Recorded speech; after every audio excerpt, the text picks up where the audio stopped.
It is obvious that we are all blind to the spiritual world while we are in this life. Dr. Rawlings Maurice shared stories about his research in the field of intensive care and what happens to a person after his death. What happens to a person after the end of his life? A colleague asked me once. He himself replied that after death, a person turns into flower fertilizer. My colleague was absolutely serious, and until recently I myself held similar views, said Rawlings Maurice, doctor of medicine, a cardiologist. For almost 20 years, Rawlings Maurice has been involved in resuscitating patients, saving their lives, and has not thought about what happens to those who cannot be brought back to life. However, one case with a patient made him rethink this issue and start paying more attention to it. After that, Maurice began actively interviewing his patients about how they felt and experienced when doctors were fighting for their lives. These studies led him to believe that there is another form of life beyond death.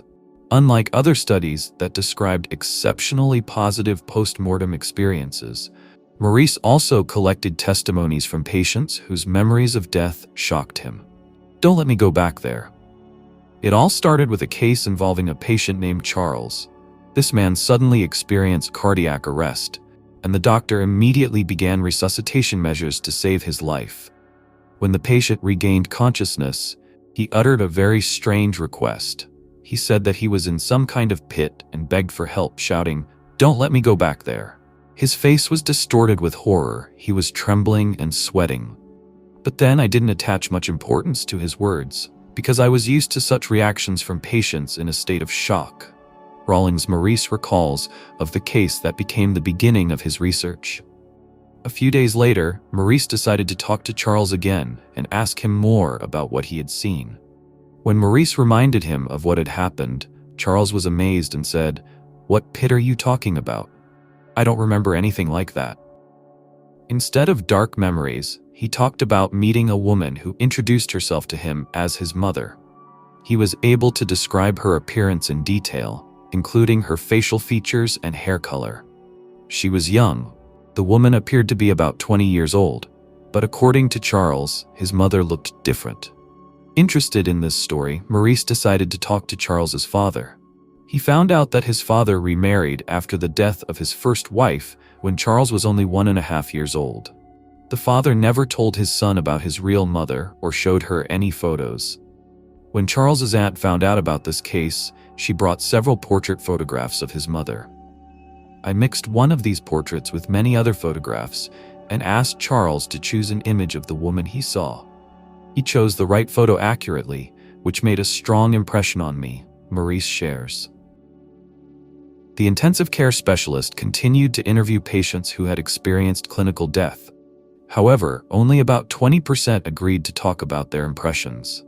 These stories helped Maurice to get rid of skepticism and strengthen his conviction that there is life beyond death. He noted that patients can see and hear doctors in the ward, but they themselves remain invisible and cannot be heard, said the rheumatologist. Rawlings Maurice included the stories of his patients in the book Beyond Death's Door, published in 1979. I have never met a person who, after experiencing this, remained an atheist, he claims. Thanks to modern resuscitation methods, there are more and more messages from people who have returned to life. I am surprised that many of them describe exceptionally positive post-mortem experiences.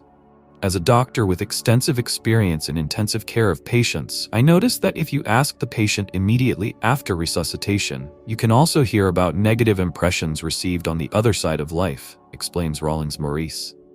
According to the doctor, over time, most of the disturbing and painful memories experienced by patients go into the subconscious, and only pleasant sensations remain in conscious memory, or all memories disappear altogether. Many of Maurice's patients begin their stories by describing real events that took place during their intensive care unit. The accuracy of their memories is surprising. They describe not only the sequence of resuscitation procedures, conversations between doctors in the room, but also their clothes and facial expressions. After such visions, patients often leave their room and move into a dark corridor.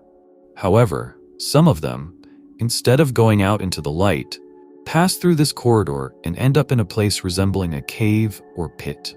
According to the descriptions collected by Maurice, everything in this place is covered with fog, and the people living there are more like shadows.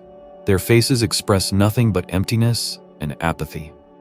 However, among the memories that Maurice managed to collect, pleasant incidents prevail in the majority. Maurice notes that some patients encounter an invisible barrier during their out-of-body experiences. The doctor believes that if a person overcomes this barrier, he will not be able to return to life. Throughout the history of mankind, the existence of life after death has been predicted, but it is only thanks to modern methods of resuscitation that we have begun to lift the veil of this mystery. Perhaps the afterlife is not only a mystery, but also a hope for humanity. The unusual encounters experienced by my patients had a profound impact on them and changed their attitudes towards life and death. I have never met a single person who, after experiencing this, remained an atheist, said Rawlings Maurice. One such obstacle was described by a patient named Ledford. He described how he found himself on a rolling lawn, flooded with sparkling light that did not look like sunlight. This is where I met my brother. He was alive, even though I remembered that he was dead. We were both glad to meet. We held hands and started climbing one of the hills. I was so happy that I couldn't hold back the tears. Climbing a hill, they reached a barrier that resembled a railroad crossing. Ledford could not see what was going on behind this barrier and could not pass through it, although he found nothing that could interfere with the passage. That's what Ledford told his doctor, Rawlings Maurice. Rawlings Maurice, like his patients, also stopped being an atheist. However, he warned against blindly believing these stories. The doctor did not rule out that some of his patients' management may be a cunning deception, a manifestation of evil forces trying to convince the unsaved that they have already been saved. Maurice has repeatedly stressed that the descriptions of post-mortem experiences are striking in their variety, but they are all united by an amazing emotional intensity. Even those who have encountered dark and frightening images have often noted that these impressions have awakened in them a deep desire for spiritual development and a reassessment of values. For many, such experiences have become a turning point in life, opening up new horizons of understanding and acceptance of the inevitable end of the earthly path.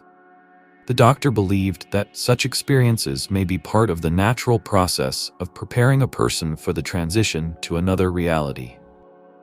Rawlings Maurice's research raises not only philosophical questions, but also serious scientific interest.